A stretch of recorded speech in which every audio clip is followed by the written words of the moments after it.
What's up, everybody? It's your girl Carly. Thank you so much for tuning in today. We are talking about courageously being yourself. Yes. So, on this channel, we talk about transformations, but we mainly talk about basically transformations through self love. Because I believe that you can be your best self. I believe that your best self already exists, but it is packed with doubt and inexperience. It is packed with other people's opinion of you. And most importantly, it is packed with fear. And I believe that once you remove all of these unnecessary factors, then you will learn who you really are, your spiritual self, your radiant self. You will learn that you are actually powerful, and it will not be afraid, or it won't be hard for you to accept the fact that you are powerful. Anyways, I want to talk about my favorite quote. So this is a quote. I made this thing. It's so cute. I made it for work, but I brought it home. But anyways, this is a quote from Mary Ann Williamson. And it says, this is a very famous quote, but it says, our deepest fear is that our deepest fear is not that we are inadequate. Our deepest fear is that we are powerful beyond measure. It is our light, not our darkness, that frightens us. We ask ourselves, who am I to be brilliant, gorgeous, talented, and fabulous? Actually, who are you not to be? Your playing small does not serve the world.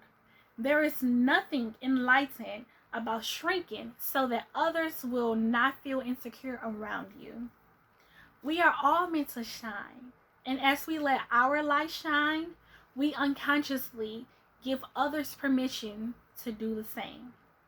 As we are liberated from our own fear, our presence automatically liberates others.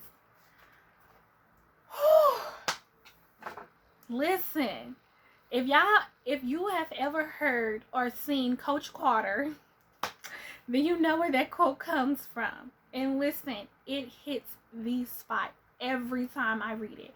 And that's why I have it right here in my room, because I need this. I need to diminish the fear or remove the fear. So I want to talk about the first line where it says, our deepest fear is not that we are inadequate. Our deepest fear is that we are powerful beyond measure. I believe that one of the reasons why we self-sabotage is because we don't want to accept the fact that we are so powerful. And I don't think that it's because you have low self-esteem. Well, it could have something to do with it, but I don't think it's the main reason. I think that we are afraid of what others will say. Like, have you ever noticed when you excel, some people fall back on you and some people will come around? It's just a domino effect, and I think whether you are succeeding or failing in life, it's going to happen anyway. Honestly, I know this from experience.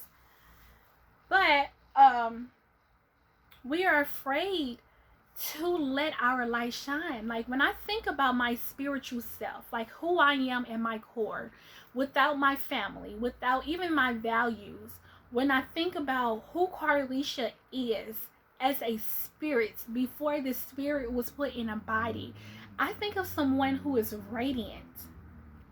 And that even goes with what she said down here about letting your light shine. If you really realize who you are, you will realize that you are radiant. Like, you are hot in fire, but you're shining at the same time. Like a sun. Like, the sun is so effective. It's hot, which is why we can't get near it. Well, I have another theory about that, but whatever. It's hot, but it's also bright. And I believe that we are reflections. We are children of the sun, right? But I think our spirit is that too. But ultimately, I think that another reason why we self-sabotage, or a reason why we are not comfortable or courageous enough to be ourselves, is because we think that it's weird. Truth is, if everyone had the courage to be themselves, then normal will be weird and weird will be normal. Right? So, and then not only that, I think it comes down to the fear of rejection. We are afraid that people are going to reject us, and so we self-sabotage. We don't make as much money as we know we possibly can. We don't go after the goal that we know we can, because what does that mean if I am my best self, right? This is like our subconscious thoughts. What does it mean if I'm my best self? Oh, if I go from lower class to upper middle class in a year, what does that mean? People are going to start hating on me. People are going to stop being my friend. I'm not going to have any friends. These are our subconscious thoughts. And we hold ourselves back because we are afraid of how people are going to treat you.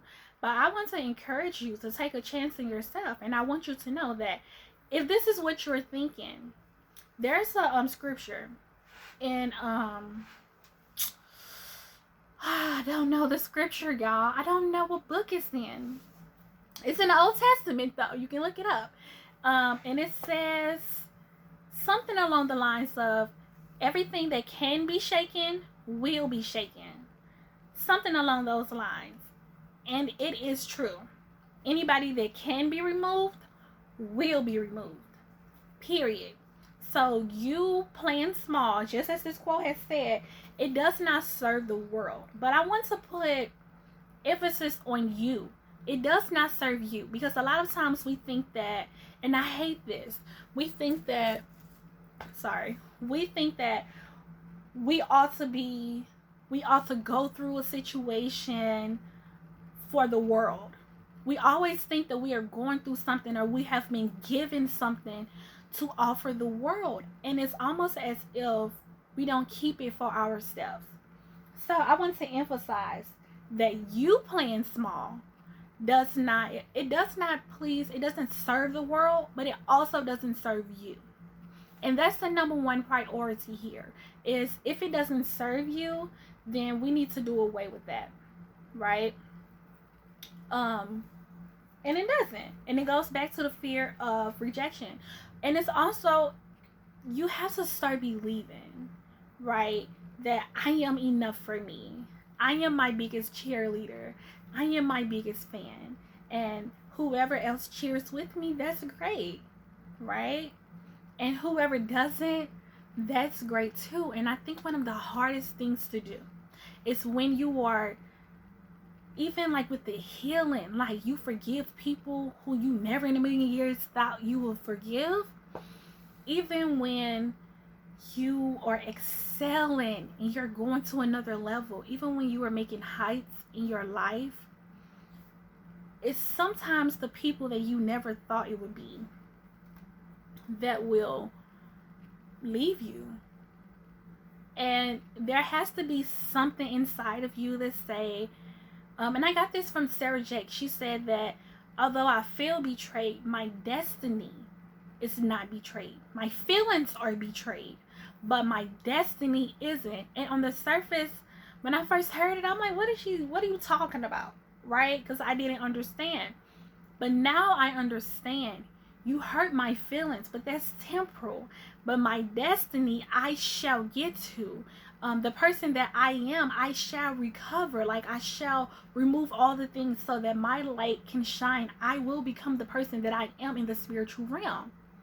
I'm going to do that. And the only way to do that is to stop playing small. It is to stop caring about what other people think. It is to stop being fearful. I was watching this video earlier, and I am so glad he talked about this, because I think this sometimes. But he said, so he was talking about exercises you can do to enhance your body. And he was saying, I know people are going to look at you and you're going to be scared, but do it anyway. Like, basically, give them something to talk about. And then, not only that, people are going to hate when they are not doing what they want to do. The people who are living their best life and achieving their goals, the people who are doing what they know, doing everything they know they can do, they are going to cheer you on. And I want you to know that as you decide to choose you, as you decide to be courageous, I want you to know that the people who reject you were not meant to stay. Those were those people who could have been shaken up. So expect for people to leave, right? But be okay with that change at the same time. And no matter what you do, remember that the reason why you need to courageously be yourself is because it does not serve you to be fearful. So I hope I helped you all. I hope this hit home. I want you all to share this video. I want you all to like it. And I thank you so much for tuning in. Bye-bye.